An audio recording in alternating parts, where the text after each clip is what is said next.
Alright, so with the thermal switch, it actually doesn't look horrible. I thought it would have looked worse. Well, there goes the fan. That's what happens when I do it live. I knew that was going to happen. I tripped the breaker. But there's something that's loose in here because it arced somewhere. I don't know where. This video is brought to you by Sporlan. Quality, integrity, and tradition.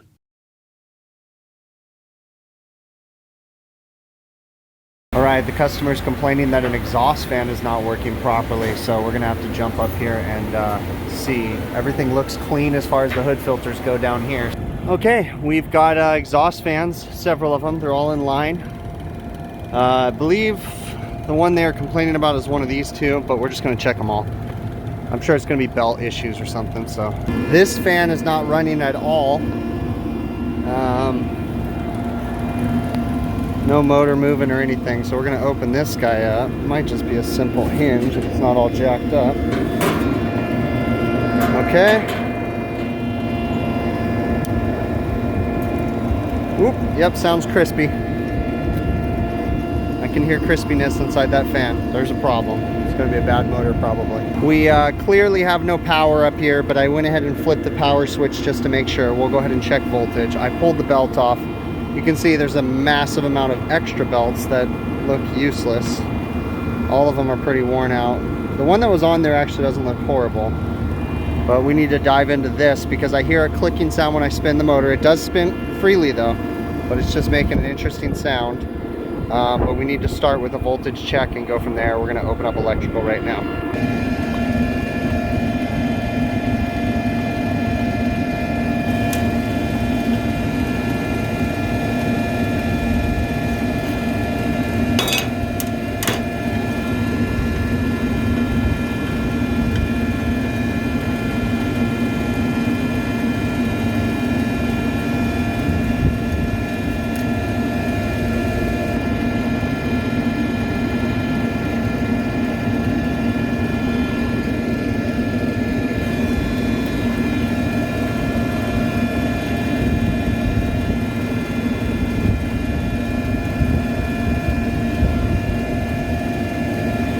Okay, at this point we're going to change to continuity and we're going to test between the windings.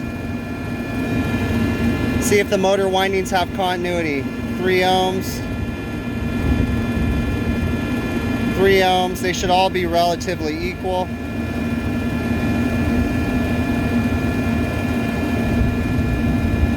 Three ohms, okay, we're looking good there. Let's test continuity to ground now.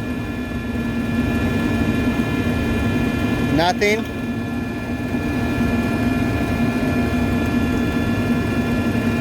Nothing.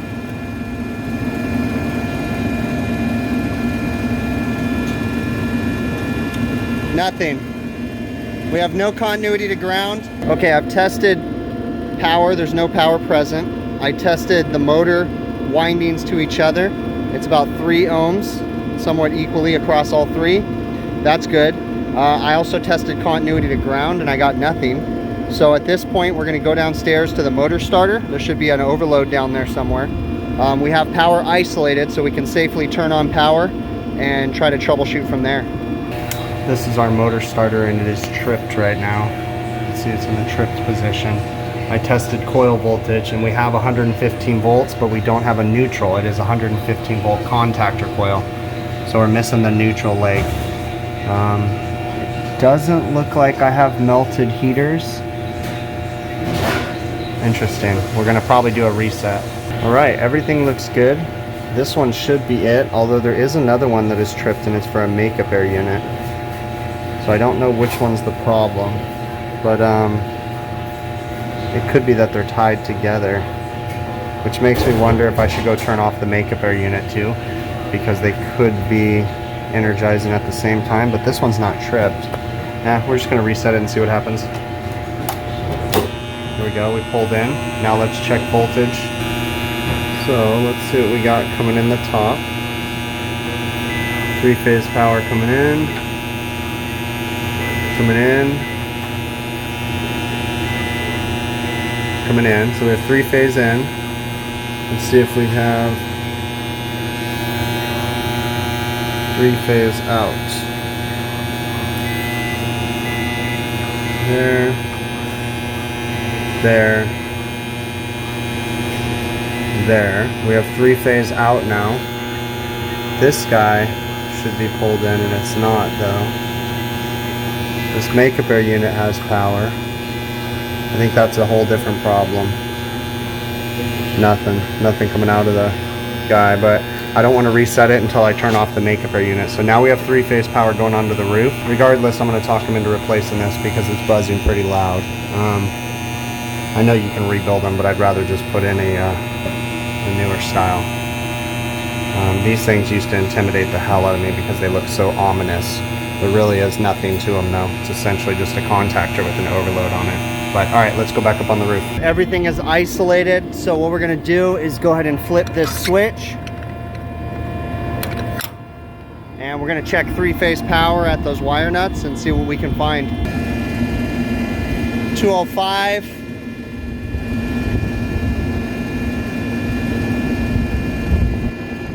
208.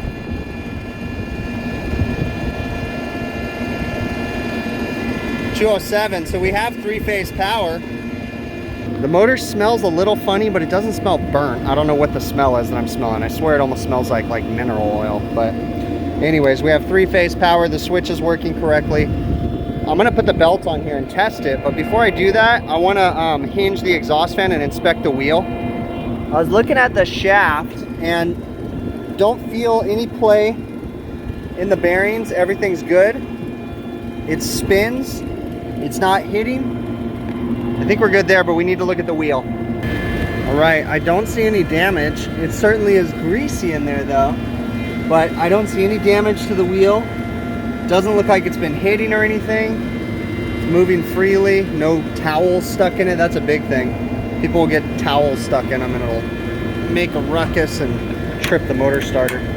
That could be the problem too. Who knows? We'll get fired up and see what happens.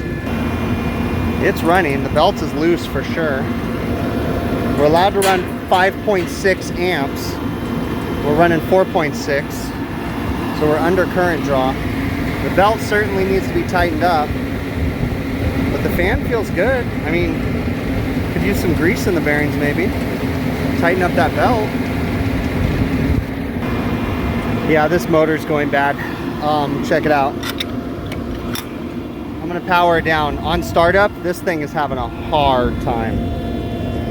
It does not like startup. And I tightened up the belt. It's not loose. Well, we're gonna let this guy power down and I'm gonna turn it on and you guys are gonna hear this.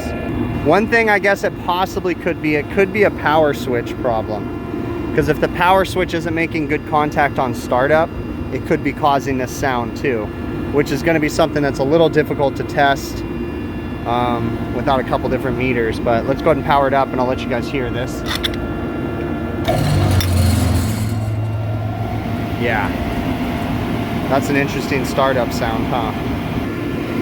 We're allowed to run 5.6 amps. We had 32 amps of inrush. We're running 5.9. Oh, interesting. Now it's running 5.9 amps. Oh no, 4.6. Okay. Yeah, 4.6 amps is what we're running right now. Investigating this switch a little bit more, I want to see what this guy looks on the thermal imager. And then I want to get a voltage drop test across it. I'm kind of wondering if we've got a switch problem. All right, so with the thermal switch, it actually doesn't look horrible. I thought it would have looked worse. Well, there goes the fan. That's what happens when I do it live. I knew that was going to happen. I tripped the breaker. But there's something that's loose in here because it arcs somewhere. I don't know where. It doesn't look bad at all. It doesn't look like it's heating up. You can see a little bit of heat over here, but let's let it run for a few minutes and then we'll do another test on it. Maybe just on this side over here, because it certainly looks pretty hot right there. So we're gonna let it run for another minute and then we're gonna do another voltage test. Pain in the butt this is, but I tested across the switch and it's not the problem. So I for sure thought that the switch was gonna have a voltage drop across it. And we don't have anything. There's zero.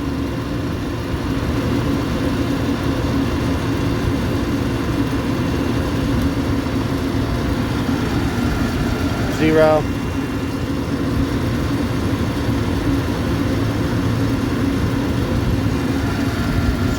So no voltage drop across the switch. So the switch is not our problem. So we're going to talk to the customer. They may want to replace this fan. They're kind of proactive about replacing fans and not necessarily fixing them. So we'll give them some information. If I do this, it's not the end of the world. They can survive without this. So if I do it today, we're going to be going into overtime if I was to change a motor. So I don't think they're going to want to do that today.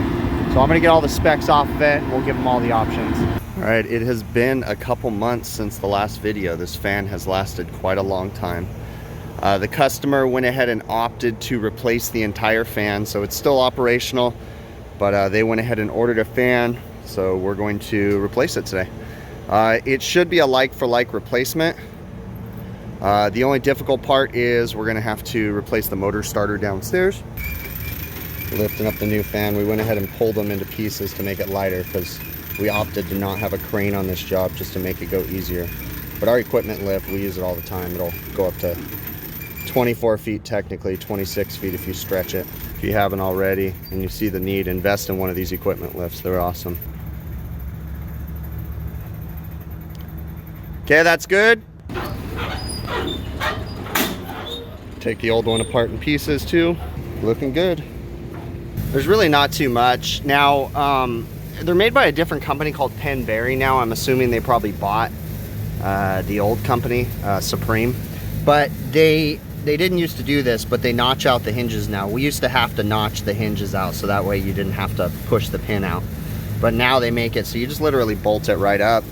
So we have it assembled, you know, sitting on there, it fits. We're just slowly putting everything together. I'm gonna make sure it hinges, see if it's possible to get the grease trap off because it did come with a new one.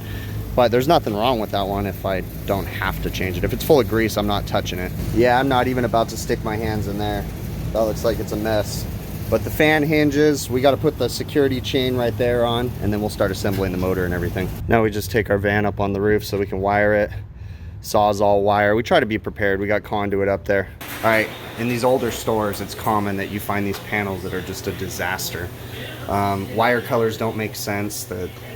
Either the common or the power wire is green. Like, I'm gonna do my best, but I'm not an electrician, so I'm not gonna rewire this whole panel. But I got power shut down in here completely for now. High voltage, low voltage. So we're gonna get started. This motor starter is being replaced. So, all right, it's not beautiful. This panel's a mess. They definitely have to do some work here. But I went ahead and corrected some wiring because that red wiring was all the common or the neutral for the 120 volt. So I corrected the white all the way down, all the way down. The green wire, again, I'm not going to change this because I'm not messing with this, but this green wire is high voltage. Stupid. So I corrected it on mine right here. Went all the way up, went blue. Again, this is not going to be perfect, but we're going to go up and start up the fan now. All right, we are operational. The fan's working good. Under current draw, we tried to match it for the settings of the old one as far as the speed. Everything's good. We're all done with this one, and I'm glad because part of the reason why I didn't want to get too involved in that panel is I want to be done with this restaurant. This isn't in my normal service location, so it took me 2.5 hours to get here in light traffic today, not even heavy traffic. So I was helping them out, and I'm hoping that I can not help them out anymore, but we'll see how that goes. Sometimes with corporate restaurants, sometimes you got to do things you don't want to do. All right, this is what's left of the original motor starter. Now, when I pulled it apart, it was very interesting because it was actually, the coil fell apart in my hands. Now, I did not drop this. So this coil was already damaged. Makes me wonder if it had something to do with the motor going bad or starting to fail. It's kind of interesting. The contacts or the points themselves, they don't look as bad as I would expect them to look. I can pretty much guarantee you guys that this is an original motor starter from probably, I'd guess 80 something, 89, 86. This particular restaurant is an older restaurant. So this was original. It's very interesting, you know, pulling it apart and looking at the coil itself and how it was disintegrated. It was still working though. That's what's interesting. And, you know, even when I was like looking at the insides and stuff, like this thing had been starting to have some issues for a while. You have your melting alloy heaters right here. I do have to say that the mechanics of the actual overload section is pretty interesting. So when it trips, this is the inside of it. This goes on there. You have the reset button, but this is how it disengages when it trips. The actuation happens right in here where it disengages the voltage when it's wired correctly, of course. But yeah, so that's interesting. So I don't know if this was the cause of the failure. Yeah, I don't know. But we had proper voltage going to the motor, so I just kind of wonder if this was just over time starting to become a problem. It's kind of interesting that, you know, you can literally pull this whole thing apart, I mean, and rebuild it, really, if you wanted to. You could buy the overload assembly. You could buy the different size melting alloy heaters. Very interesting. Compared to the newer style, similar to this, but a different brand, I went ahead and pulled it apart, and the overload mechanism inside here is very interesting. Obviously, the technology and the ability to use different metals and stuff has gotten a lot better, and a lot easier to, you know, make tiny metals and make them, you know, do what you want them to do. But I mean, you've got to give credit to the technology, although this newer style is full of a lot of plastic. Now, this particular one had an electrical short. That's why it had failed. This was not on this exhaust fan, but I just happened to have one in the shop that I figured I'd tear apart. But it's a very interesting setup compared to the size and everything of the other one. I mean, the coil assembly and everything's pretty much the same, just newer technology, so it's a lot lighter, being able to use different metals and stuff. But I do have to say that's really interesting inside the overload assembly on the newer style motor starters. It's interesting because, like I said in the video, I started that sometime in the summer, and the customer decided to order the equipment, but long story short, it took forever to get the equipment. Luckily, the exhaust fan continued to run. I mean, I was on it. I called them a few times, emailed them a few times, like, hey, where's this equipment? Because I just didn't want it to turn into an emergency middle of the night thing, but luckily it lasted. So replacing the fan, no big deal, especially when you can get those ones with the notches and the hinges. You know, you don't have to replace the base assembly. It just bolts right on if you can get the same size fan and everything. So that was pretty straightforward. You know, I'd love to redo all the electrical in that motor starter cabinet. You know, there was motor starters down towards the bottom that weren't even electrically hooked in as far as the overloads are concerned. They had a contactor in there for their fire interlink system, and everything wasn't properly wired into the contactor. But I wasn't trying to reinvent the wheel. That is not my store. Of course, I made the recommendations and let people know, like, hey, there's some electrical issues here. You know, you're going to want to get this fixed. But I just went ahead and redid the wiring. Nothing super fancy because it's like polishing a turd in there. You know, and just kind of corrected especially the common wire, and then the green wire going to the high voltage on the coil on my side. Went ahead and took care of that. You know, I really, really was chomping at the bits. I went further in there rewiring things than I probably should have, because like I was telling the manager of the restaurant, like, you know, I don't want to own this panel. I don't want things to start happening, problems, you know, because once I really start digging into it, then I own it, you know, and when there's failures and different things like that, they're going to want to call me. My goal is to step back from that restaurant.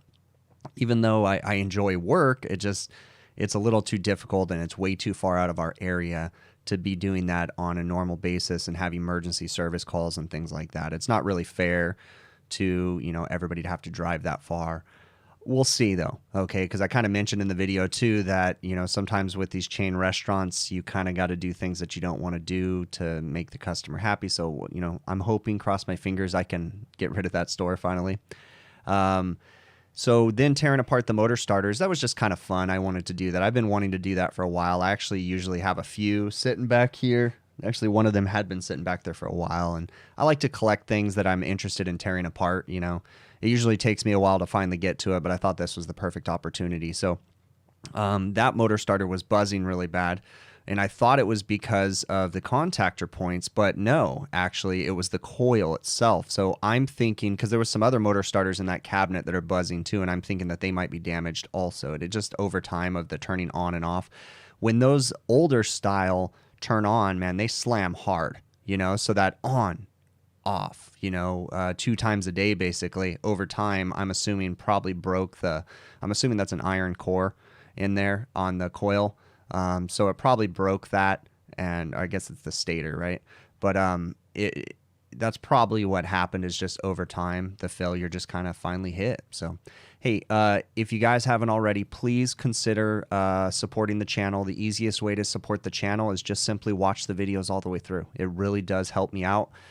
Leave some feedback and leave comments. Give a thumbs up, give a thumbs down. Let me know, am I idiot, or, did you like this? Whatever. I'm always open to whatever criticism you have or feedback. The only thing I don't tolerate in my comments is when people try to guess the restaurant names, okay? I do that to protect my customers, because what the general public thinks is gross, or, you just don't want to throw your customers under the bus, kind of a thing, okay? So please, even if you guys know the places that I'm working at, please keep that out of the comments, okay? There's other ways to support the channel. If you guys are so interested or so inclined, you can monetarily support it by becoming a Patreon patron, by becoming a YouTube channel member. I also have merch available on HVACRvideos.com. In fact, I just restocked on my hats, so hats are now available in large, extra large, and small, medium. So if you're interested in that, check that out. Very, very soon, I will have the beanies. I'm actually expecting them this Monday. This is the no cuffed, and then I also have a cuffed version. They'll be, I should be receiving them on Monday. Then I have to inventory them, go through, make sure there's no damage, take some photos, get them up on the website. So I'm thinking the beanies will probably, I'm hoping will be on the website by the end of next week. We'll see, because I got to get my website guy to, do some stuff for me too. Then after that, we're going to have the new shirt design coming out and the new hoodie coming out. And then I also have a restock of the old shirt design, or the original design. I'm going to have those coming in soon too. So got a lot of new stuff on there. Yeah, I really, really appreciate it. Remember, I do live streams Monday evenings, 5 p.m. Pacific, so long as I can get off work in time. And then also, I go live on the HVAC Overtime YouTube channel about 6:05 p.m. on Friday evenings with the Overtime crew, HVACR North, Joe, Curious HVAC Guy, Bill, A-Team Adam, and myself. And we usually talk about all kinds of cool stuff. If you guys didn't catch this last Friday's show, we actually had Big Clive from YouTube. Sorry, lost my train of thought there, but Big Clive, super smart dude. He was on there, and we were talking about air cleaners, ionizers, the effects, our beliefs, what Clive knows about them. So definitely go check that out, okay? There'll be a link to the HVAC Overtime YouTube channel in the show notes of this video. All right, that's pretty much it. We will catch you guys on the next one.